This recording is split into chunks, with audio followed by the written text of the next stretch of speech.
हुजूर अक़दस सल्लल्लाहु अलैहि वसल्लम की खिदमत में हाजिर हुआ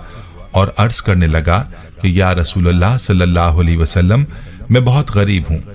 मुझे कोई ऐसा अमल बताएं कि मैं अमीर हो जाऊं और मुझे गुर्बत से निजात मिल जाए। तो हुजूर अक़दस सल्लल्लाहु अलैहि वसल्लम ने उस शख्स को कहा कि चावल खाया करो। तो वो शख्स ये इरशाद सुनकर चला गया और कुछ देर बाद एक और शख्स आप सल्लल्लाहु अलैहि वसल्लम की खिदमत में हाजिर हुआ और कहने लगा कि या रसूलल्लाह सल्लल्लाहु अलैहि वसल्लम, मेरे पास इतनी दौलत है कि मुझसे संभाली नहीं जाती, मुझे कोई अमल बताएं कि मेरी दौलत कम हो जाए ताकि मैं इसे संभाल सकूं। तो उसको भी रसूलुल्लाह सल्लल्लाहु अलैहि वसल्लम ने ये फरमाया कि चावल खाया करो, तुम्हारा मसला हल हो जाएगा। वो शख्स भी कुछ देर बाद चला गया तो बाकी असहाब ने आप सल्लल्लाहु अलैहि वसल्लम से अर्ज किया कि ये बात हमें समझ नहीं आई कि जो शख्स गरीब था उसको भी आपने चावल खाने को कहा और जो अमीर था उसको भी आपने चावल खाने को कहा। तो हुजूर अक़दस सल्लल्लाहु अलैहि वसल्लम ने फरमाया, याद रखो जब इंसान चावल बनाता है तो उसके खाने में चावल का एक दाना ऐसा होता है जो कि अल्लाह की रहमत और बरकत वाला होता है। गरीब को चावल खाने को इसलिए कहा कि जो शख्स गरीब है वो थोड़े से चावल खरीद सकेगा और चावल बहुत थोड़ी मिकदार में पका सकेगा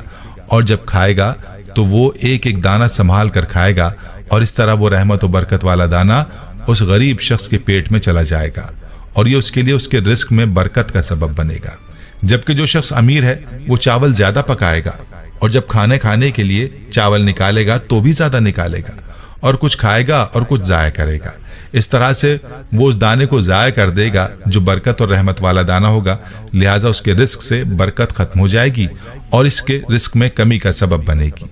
इस वाक़े का ताल्लुक बराह रास्त अल्लाह के इरशाद की तरफ है, जैसा कि अल्लाह रब्बुल इज़्ज़त फरमाता है कि जब तुम अल्लाह का शुक्र अदा करोगे तो अल्लाह तुम्हारी इस नेमत में इजाफा फरमा देगा। और रिस्क की नाकदरी का क्या नुकसान है, इस बारे में हज़रत अली रज़ी अल्लाह तआला अन्हु की यह हिकायत मुलाहज़ा फरमाइए।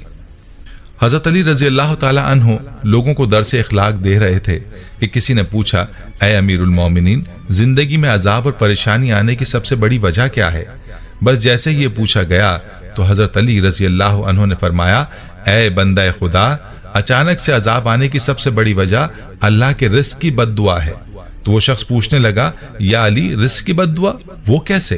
तो हज़रत अली रज़ी अल्लाह ताला अन्हु ने फरमाया कि इंसान जब बचे हुए खाने को जमीन पर फेंक देता है और वो बचा हुआ रिस्क जमीन पर कुचला जाता है तो उस वक्त वो फरियाद करता है कि ऐ अल्लाह, तूने मुझे इंसान के लिए खल्क तो किया है, लेकिन इंसान मेरी कदर से नावाकिफ होकर मुझे कुचलते हुए जा रहे हैं। याद रहे कि जब भी खाना खाओ तो दस्तरखान पर बची हुई रोटी को खा लेना और उतना ही खाना खाया करो जिसको आखिर तक खा सको, क्योंकि मैंने अल्लाह के रसूल सल्लल्लाहु अलैहि वसल्लम से सुना है कि जब दस्तरखान पर गिरी हुई रोटी इंसान खाता है तो वो इंसान के लिए शिफा बन जाती है। अगर रास्ते पर चलते ये देखो कि जमीन पर रोटी पड़ी है और वो कुचली जा रही है तो अल्लाह का नाम लेकर उसको उठाकर किसी ऐसी जगह रख दो जहां वो पैरों में ना कुचली जाए और अल्लाह की दूसरी मखलूक उसको आराम से खा सके। ऐ शख्स, इस अमल से अल्लाह का रिस्क तुम्हारे लिए दुआ करेगा और रिस्क की दुआ अल्लाह कभी रद्द नहीं करता।